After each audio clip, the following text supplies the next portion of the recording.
પોરબંદરમાં પરિણીત મહિલા સાથે દુષ્કર્મના ગુનામાં ફરાર રહેલા આરોપીને લોકલ ક્રાઇમ બ્રાન્ચે ઝડપી પાડ્યો છે. આ શખ્સ LLB નો વિદ્યાર્થી હોવા છતાં પોતે વકીલ હોવાનું કહી મહિલાનો વિશ્વાસ જીત્યો હતો અને દુષ્કર્મ આચર્યું હતું.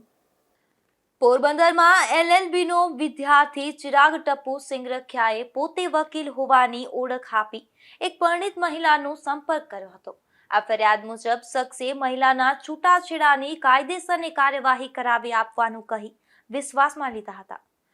પોલીસ ફરિયાદ અનુસાર શખ્સે મહિલાને ઇન્દિરાનગર વિસ્તારમાં આવેલી એક જગ્યાએ બોલાવી ઠંડા પીણામાં નશાકારક પદાર્થ પીવડાવ્યા બાદ તેની સાથે દુષ્કર્મ આચર્યો હતો. ત્યારબાદ મહિલાને ધમકી આપી ફરીથી દુષ્કર્મ આચર્યું હોવાનો પણ આરોપ છે.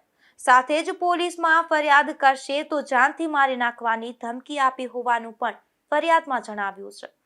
આ મામલે કમલાબાગ પોલીસે ગુનો નોંધી તપાસ શરૂ કરી હતી. જે શખ્સે ધરપકડથી બચવા સેશન્સ કોર્ટમાં આગોતરા જામીન અરજી કરી હતી, પરંતુ કોર્ટે ગુનાની ગંભીરતા ધ્યાનમાં રાખી અરજી નામંજૂર કરી હતી.